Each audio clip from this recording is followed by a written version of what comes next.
ഹരേ കൃഷ്ണ.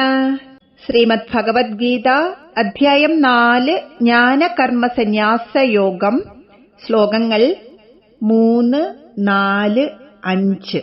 സ ഏവായം മയാ തേ അദ്യ യോഗഃ പ്രോക്തഃ പുരാതനഃ ഭക്തോ അസി മേ സഖാ ചേതി രഹസ്യം ഏതത് ഇത് ഉത്തമം. സ ഏവായം മയാ തേദ്യ യോഗഃ പ്രോക്തഃ പുരാതനഃ ഭക്തോസി മേ സഖാ ചേതി രഹസ്യം ഹേതദുത്തമം.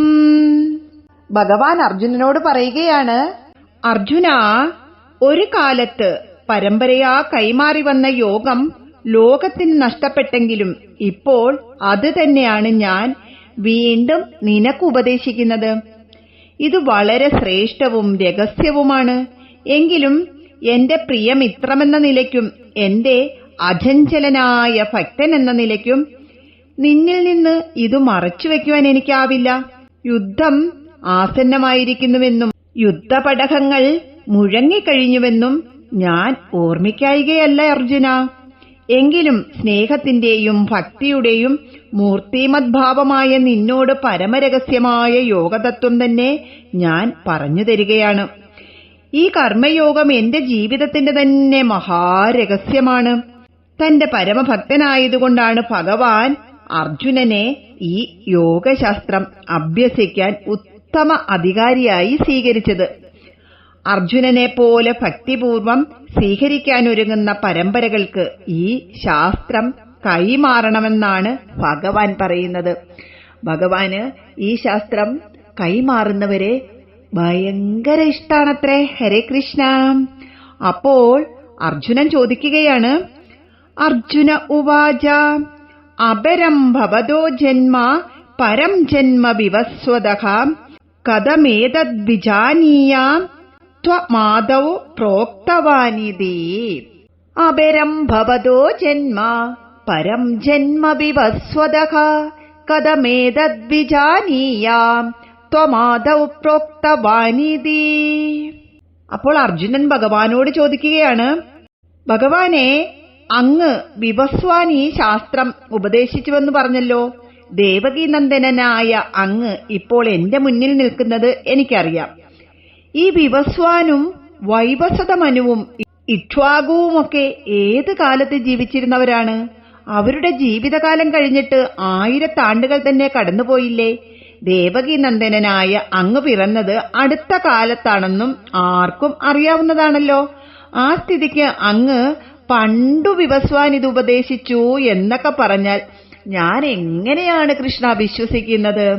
ഇവിടെ യഥാർത്ഥത്തിൽ അർജുനന് ഭഗവാന്റെ ദിവ്യവിഭൂതികളെക്കുറിച്ച് അറിയായികയല്ല. കാലപ്രഭാഗത്തിൽ അതറിയാത്ത ആളുകൾ ഈ ശാസ്ത്രം പഠിക്കാൻ ഇടവരുമ്പോൾ അവരുടെ മനസ്സിൽ പൊന്തി വന്നേക്കാവുന്ന ഒരു സംശയം അർജുനൻ പറഞ്ഞുവെന്നേയുള്ളൂ. ഈ കാര്യം ഇവിടെ അർജുനൻ ചോദിക്കുകയും ഭഗവാൻ തന്നെ അതിനു മറുപടി പറയുകയും ചെയ്തിരുന്നുവെങ്കിൽ ഗീത വായിക്കുന്ന ഈ നമ്മളെപ്പോലെയുള്ള മനുഷ്യന് ഈ സംശയം സംശയമായി ശേഷിക്കുമായിരുന്നു. അതുകൊണ്ടാണ് ഭഗവാൻ ഇവിടെ യുക്തിഭദ്രമായി തന്നെ കാര്യങ്ങൾ പറഞ്ഞിരിക്കുന്നത്. അപ്പോൾ അർജുനന്റെ ചോദ്യത്തിന് മറുപടിയായിട്ട് ഭഗവാൻ പറയുകയാണ്, ശ്രീ ഭഗവാനുവാച ബഹൂനി മേ വ്യതീതാനി ജന്മാനി തവ അർജുന ത്യാന്യഹം വേദ സർവാണി നത്വം വേത്ത പരം തപ. ബഹൂനി മേ വ്യതീതാനി ജന്മാനി തവ ചാർജുന താന്യഹം വേദ സർവാണി നത്വം വേത്ത പരം തപ. അർജുനന്റെ സംശയത്തിന് ഭഗവാൻ തൃപ്തികരമായ മറുപടി തന്നെ പറയുകയാണ്. അർജുന, നിനക്കും എനിക്കും എത്രയോ ജന്മങ്ങൾ കഴിഞ്ഞുപോയിരിക്കുന്നു. ഓരോ സന്ദർഭത്തിനനുസരിച്ച് ഞാൻ സ്വീകരിച്ച ജന്മങ്ങളെല്ലാം എനിക്ക് ഓർമ്മയുണ്ട്. പക്ഷേ നിനക്ക് പൂർവ്വജന്മങ്ങളെപ്പറ്റിയുള്ള ഒരു ഓർമ്മയുമില്ല. അദ്വൈനായ ഭഗവാൻ വിവിധ രൂപങ്ങളിൽ അപ്പോഴപ്പോൾ ആവിർഭവിക്കുമെന്ന് വേദങ്ങൾ തന്നെ പറയുന്നു. ഈ രൂപാന്തരങ്ങൾ ഭഗവാന്റെ ഏകാന്ത ഭക്തന്മാർക്ക് അറിയാവുന്നതുമാണ്. ഭഗവാന്റെ വിവിധ അവതാരങ്ങളെപ്പറ്റി ബ്രഹ്മസംഹിതയിൽ പറഞ്ഞിട്ടുണ്ട്. അത് ഞാൻ മുമ്പ് നമ്മുടെ യൂട്യൂബിൽ പറഞ്ഞിട്ടിട്ടുണ്ട്. ആരെങ്കിലും കേട്ടിട്ടുണ്ടോ? അതിലെ ഒരു ശ്ലോകം ഇങ്ങനെയാണ്: അദ്വൈതമച്യുതമനാദിമനന്തരൂപം ആദ്യം പുരാണപുരുഷം നവയൗവനം ച വേദേഷു ദുർലഭമദുർലഭമാത്മഭക്തോ ഗോവിന്ദമാദിപുരുഷം തമഹം ഭജാമി. അദ്വൈതമച്യുതമനാദിമനന്തരൂപം ആദ്യം പുരാണപുരുഷം നവയൗവനം ച വേദേഷു ദുർലഭമദുർലഭമാത്മഭക്തൗ ഗോവിന്ദമാദിപുരുഷം തമഹം ഭജാമി.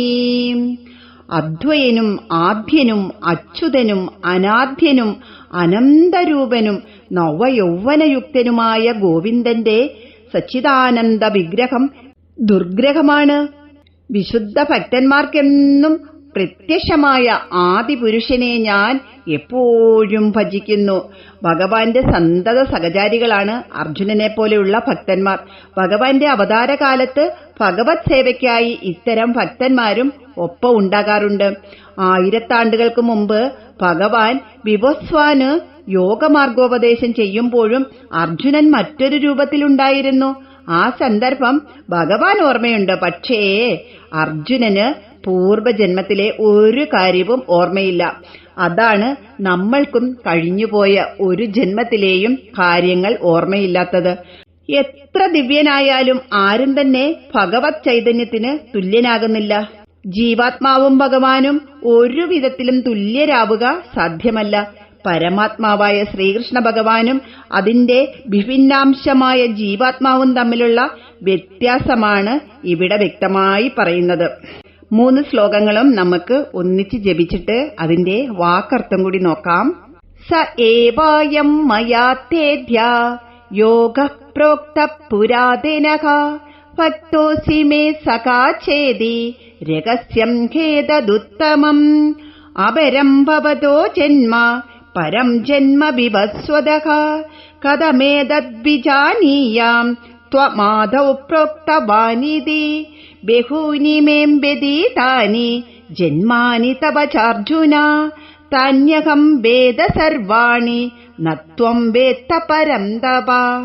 3ാമത്തെ ശ്ലോകത്തിന്റെ വാക്കർത്ഥം ഇങ്ങനെയാണ്: ത്വം മേ നീ എന്റെ, ഭക്തഃ ഭക്തനും, സഖാച മിത്രവും, അസി ആകുന്നു, ഇതി എന്നു കരുതി, തേ നിനക്കായി, സഹാ അയം അങ്ങനെയുള്ള ഈ, പുരാതനഃ പ്രാചീനമായ, യോഗഃ ഏവ യോഗം തന്നെ, അദ്യ ഇന്ന്, മയാ പ്രോക്തഃ എന്നാൽ പറയപ്പെട്ടു, ഹി എന്തെന്നാൽ ഏതത് ഇത്, ഉത്തമരഹസ്യം ഉത്തമമായ രഹസ്യമാകുന്നു. 4ാമത്തെ ശ്ലോകത്തിന്റെ അർത്ഥം നോക്കാം. അർജുന ഉവാച അർജുനൻ പറഞ്ഞു, ഭവതഃ അങ്ങയുടെ, ജന്മ ജന്മം, അപരം പിന്നീടുള്ളതാണ്, വിവസ്വതഃ വിവസ്വാന്റെ അതായത് സൂര്യദേവന്റെ, ജന്മ ജന്മം, പരം വളരെ മുൻപുള്ളതാണ്, ത്വം അങ്ങ്, ആദൗ ആദിയിൽ, പ്രോക്തവാൻ പ്രവചിച്ചു, ഇതി ഏതത് എന്നുള്ള ഇക്കാര്യം, കഥം എങ്ങനെ, വിജാനീയാം മനസ്സിലാക്കും, ഞാൻ എങ്ങനെ മനസ്സിലാക്കും. 5ാമത്തെ ശ്ലോകം.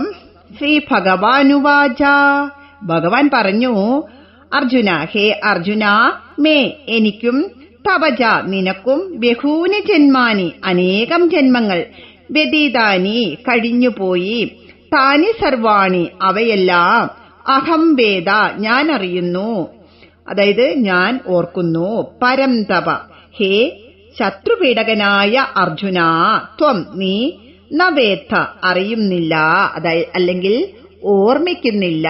ഹരേ കൃഷ്ണ.